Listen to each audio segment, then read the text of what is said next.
Bonjour à tous. Bonjour à tous. Vous êtes bien en live chez l'ECMA Vaincre Alzheimer. Aujourd'hui, nous allons parler de la génétique de la maladie d'Alzheimer. Et vous pouvez poser vos questions en direct et j'y répondrai par la suite. Donc tout d'abord, ce qui est important de savoir au niveau de la génétique de la maladie d'Alzheimer, c'est qu'il y a deux grands cas précis qui impliquent la génétique. Le premier cas, c'est la maladie d'Alzheimer qui a une origine multifactorielle, c'est-à-dire que les facteurs de risque d'avoir la maladie sont multiples et dedans, parmi ces facteurs de risque, il existe des facteurs de risque génétiques. Donc ça, c'est le premier cas et c'est la majorité des cas. On peut dire que c'est à peu près 99,9% des cas de maladie d'Alzheimer. Le deuxième cas, alors j'y reviendrai ensuite sur les facteurs de risque génétiques. Le deuxième cas qui est beaucoup plus rare, c'est le cas de maladie d'Alzheimer purement génétique. Ça veut dire que la cause vraiment est une mutation sur un gène connu. Et ça, c'est à peu près 0,1% des cas. C'est extrêmement rare. Parmi ces cas de maladie d'Alzheimer génétique, c'est ce qu'on appelle des maladies autosomales dominantes. C'est-à-dire qu'il y a 3 gènes impliqués dans ces familles qui sont touchées par la maladie d'Alzheimer familiale. Ce sont 3 gènes qu'on appelle les gènes de l'APP, présélénine 1 et présélénine 2. Et sur ces gènes-là, on a identifié déjà des mutations qui sont connues. Et quand on a une mutation parmi ces 3 gènes, on développe forcément la maladie d'Alzheimer. Et cela veut dire aussi que comme elle est dominante, cette maladie, cela veut dire que chaque génération est touchée. La maladie se passe d'une génération à une autre. Mais ce qu'il faut vraiment retenir, c'est que ce sont vraiment quelques familles qui sont touchées, extrêmement rares. Ces mutations de ces 3 gènes, il faut savoir qu'elles ont un rôle dans l'augmentation d'une des protéines toxiques de la maladie d'Alzheimer, qui est l'A-bêta. En fait, l'A-bêta est une protéine toxique qui s'accumule dans le cerveau et qui forme ce qu'on appelle les plaques séniles. Et toutes ces mutations, en fait, ont pour conséquence une augmentation de la production de cette protéine toxique. Et donc on comprend pourquoi donc on a un développement de maladie d'Alzheimer, puisqu'on développe la lésion dans le cerveau. Si on veut rentrer dans les détails de ces mutations génétiques connues, je peux vous donner certains chiffres. Alors, je vous ai dit qu'il y avait 3 gènes impliqués dans ces maladies autosomiques dominantes. On a le gène de la préséléline 1, qu'on appelle PS1. Et dans ce gène-là, les chercheurs ont déjà identifié 190 mutations. Ce qui est important de savoir, c'est que quand on a une de ces 190 mutations, on a vraiment un début de maladie d'Alzheimer très précoce. La moyenne d'âge de début, c'est 43 ans. Mais dans les 50% des cas, on débute la maladie avant 40 ans. Donc c'est vraiment quelque chose de très précoce, une forme très précoce de la maladie. Et d'un point de vue des symptômes, on a vraiment la maladie d'Alzheimer typique, classique, on peut dire, avec des pertes de mémoire et une atrophie de l'hippocampe, enfin des choses vraiment assez classiques.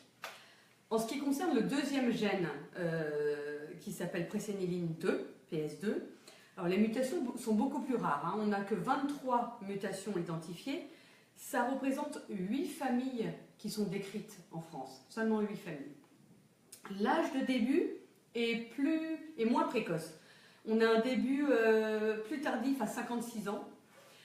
Et on a donc un profil au niveau symptomatique assez typique de la maladie, toujours avec des troubles cognitifs et atrophie de l'hippocampe, qui est une des régions du cerveau primordiale dans la mémoire.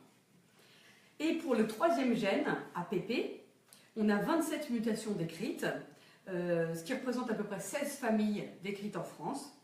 Et l'âge de début est à peu près de 51 ans, donc quand même assez précoce. Et souvent, on a 2 mutations qui sont assez typiques, avec une autre une autre maladie associée à la maladie d'Alzheimer, qui est une angiopathie amyloïde cérébrale. Ça veut dire que la fameuse protéine toxique A-bêta dont je vous parlais, non seulement s'agrège dans le cerveau, mais s'agrège aussi dans les vaisseaux sanguins cérébraux. Donc on a vraiment deux choses bien typiques. Donc ça, ce sont les 3 gènes touchés dans les cas de maladie d'Alzheimer familiale. Et je vous le répète, c'est extrêmement rare, hein, 0,1% des cas de maladie d'Alzheimer. Alors, quand on parle de mutation de gènes, hein, on peut dire que une mutation, c'est, par exemple, on a le gène, et puis, vous savez, on peut dire que le gène, c'est une association de petites lettres qui forment le code génétique, et une mutation, c'est comme si on changeait une lettre pour une autre. Mais on a aussi d'autres anomalies génétiques, et ce qui a été découvert, c'est ce qu'on appelle les duplications du gène de l'APP.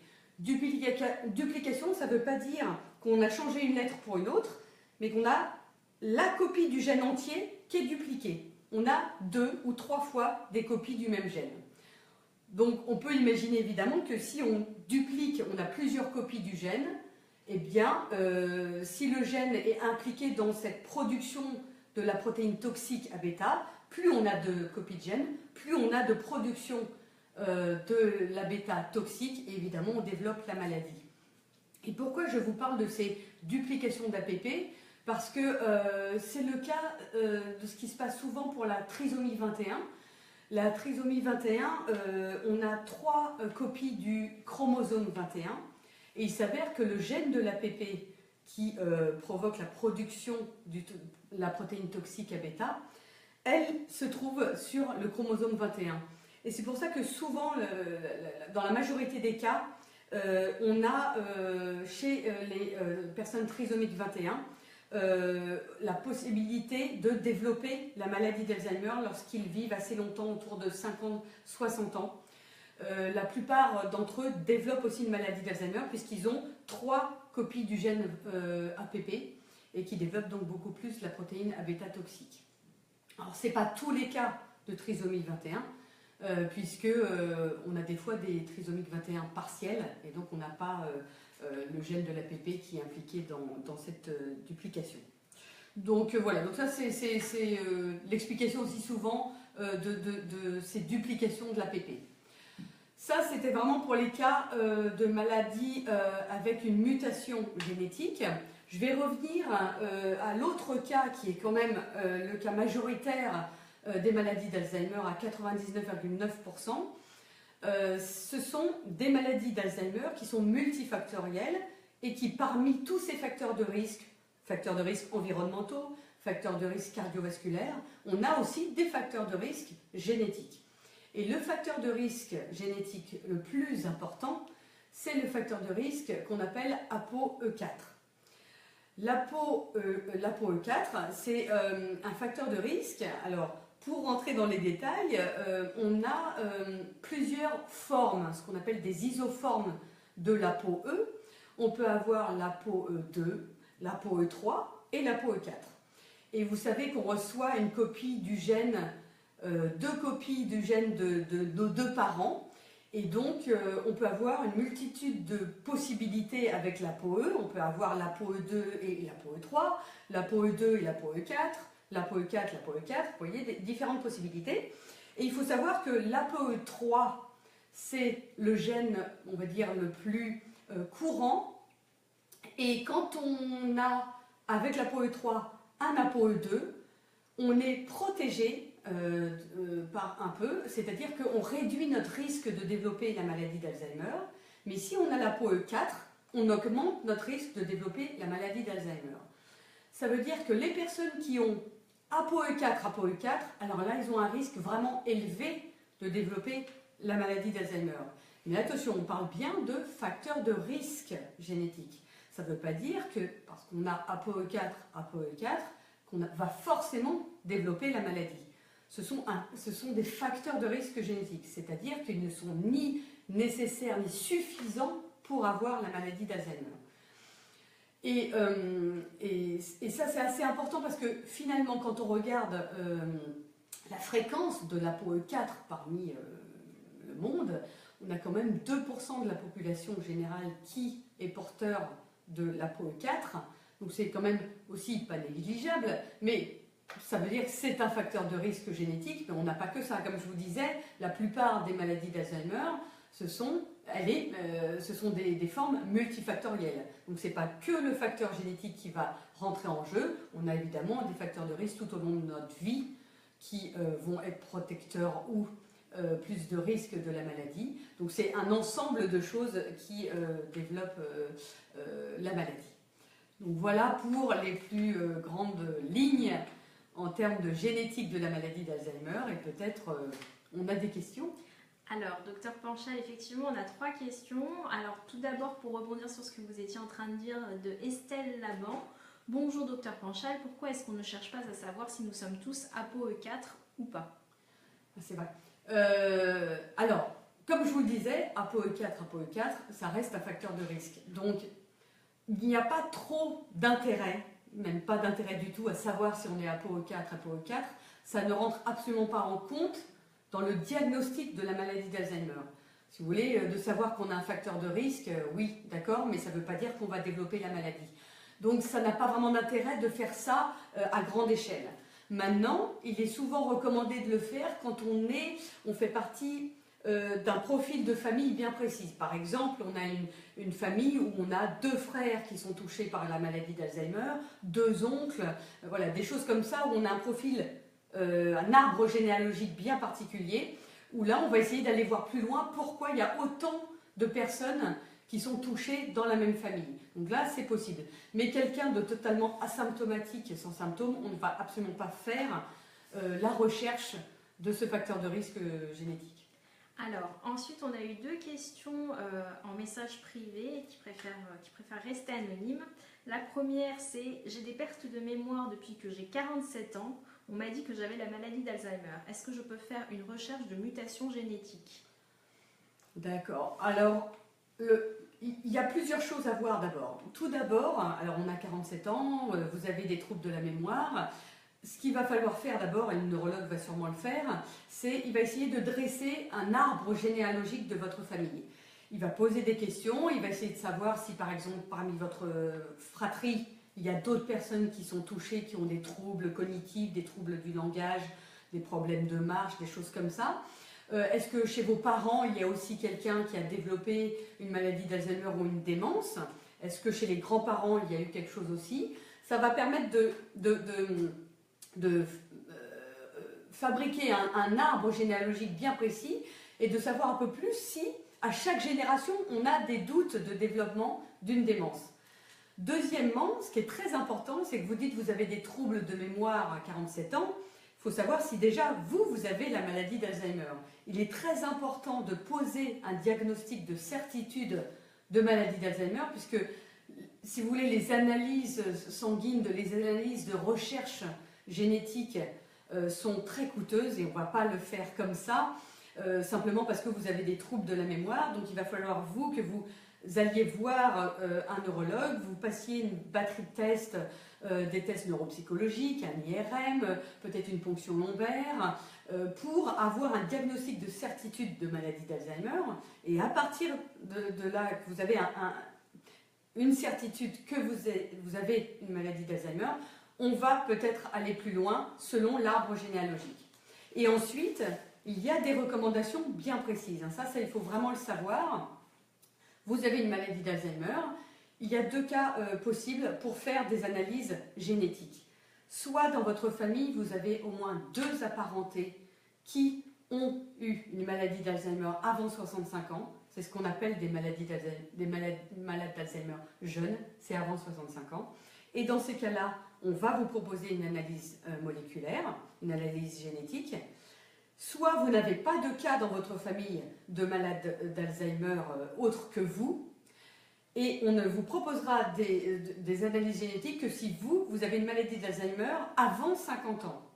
Donc c'est très très précis. Soit 2 cas de maladie d'Alzheimer avant 65 ans, soit 1 cas de maladie d'Alzheimer avant 50 ans. Et là, on va peut-être aller chercher une analyse de gènes mutés. D'accord. Ensuite, merci pour la réponse. Une autre question, donc aussi en message privé. j'ai la maladie d'Alzheimer, ma mère l'a eu aussi à 62 ans et mon grand-père a perdu la tête assez jeune. Où je dois aller pour faire un test génétique? Oui, alors la première chose, c'est vraiment d'aller voir son neurologue, psychiatre, gériatre, celui qui a fait le diagnostic de maladie d'Alzheimer, puisque c'est lui qui va devoir adresser le dossier ou la demande d'analyse génétique à un centre de référence. Ce centre de référence Malades Jeunes est situé à Rouen, et c'est eux qui vont recevoir le dossier, qui vont demander une prise de sang de votre part et qui vont analyser le dossier et voir s'il y a beaucoup d'arguments en faveur d'une demande d'analyse génétique. Et ensuite, ils vont valider votre dossier et ils vont, à partir de votre prise de sang, faire l'analyse génétique des 3 gènes et de toutes les mutations connues des 3 gènes dont je vous parlais. Et ensuite, ils vont donner à votre neurologue, psychiatre ou gériatre un compte-rendu du diagnostic. Il y a un diagnostic positif ou négatif. C'est votre neurologue qui va vous l'expliquer. Et ils sont aussi là aussi pour donner des informations aussi, hein, puisque ça n'est pas simple non plus d'annoncer un diagnostic et une mutation qu'il y a dans la famille quand même. Donc il y a un accompagnement aussi au niveau de l'information. Très bien. Alors ensuite, on a également une question d'Alain Pierre. Un conseil s'il vous plaît, quand on apprend qu'on a une mutation et qu'on est encore jeune avec des enfants, une famille, qu'est-ce qu'on peut faire? Oui, c'est sûr Qu'est-ce qu'on peut leur dire? Oui, c'est sûr que c'est vraiment difficile quand on a ça, qu'on est jeune, qu'on est encore actif et qu'on a des enfants. Bon, tout d'abord, il faut aussi expliquer que vos enfants, ils ont alors forcément un risque sur 2 d'avoir la mutation génétique, hein, puisque comme je vous le disais, vos enfants, ils ont hérité d'une copie du gène de votre part et d'une autre copie de votre compagne, et donc ils peuvent très bien avoir hérité du bon chromosome de votre part qui n'a pas la mutation. Donc c'est pour ça qu'ils ont une chance sur 2 de développer la maladie. Et pour être bien entouré, je dirais qu'il faut pas hésiter à aller voir le conseil génétique. Le conseil génétique, c'est un conseil qui existe et qui est formé de personnes multidisciplinaires et qui est là vraiment pour vous aiguiller et vous donner plein d'informations sur la prise en charge des malades jeunes. Et c'est très important d'aller les voir, et on peut vous donner plein d'informations sur voilà, comment gérer ça avec une famille, votre entourage, au quotidien avec votre emploi, voilà, des choses comme ça. Donc ça s'appelle le conseil génétique et il ne faut pas hésiter à demander de l'aide à ce conseil. Très bien. Ensuite, on a également une autre question d'Estelle Laban. Où en est la recherche sur les mutations génétiques qui provoquent la maladie d'Alzheimer? Alors la recherche, elle a bien avancé.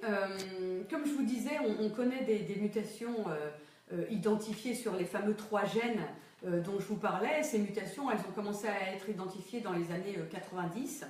Donc maintenant, on les connaît bien.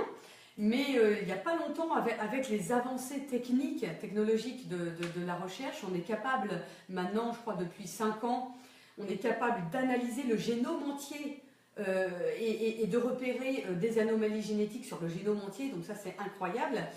Et des chercheurs ont trouvé de nouvelles mutations sur des gènes chez des familles qui ont une maladie d'Alzheimer jeune, c'est-à-dire avant 65 ans, et ils ont identifié de nouvelles mutations. Alors, ça reste encore à valider, hein. Il faut valider que ces mutations provoquent bien une maladie d'Alzheimer jeune. Et ils ont également montré chez des personnes qu'ils avaient une mutation alors que les parents n'avaient pas cette mutation sur des gènes. Donc ça veut dire que ce n'est pas un passage de génération en génération, ce sont ce qu'on appelle des mutations de novo, des mutations qui apparaissent à une génération donnée, et ça il va falloir également aussi les valider et de savoir vraiment si ces mutations provoquent à elles seules une maladie d'Alzheimer. Mais ça expliquerait également toutes ces formes précoces de maladies d'Alzheimer qu'on voit de plus en plus, précoces, c'est-à-dire avant l'âge de 65 ans, où on ne comprend pas pourquoi on a de façon si jeune une maladie d'Alzheimer et que nos parents n'étaient pas touchés. Et ça, c'est encore un nouveau volet de la recherche. C'est pour ça qu'il faut continuer à soutenir la recherche, puisqu'on a de plus en plus de nouvelles choses au niveau génétique qui apparaissent.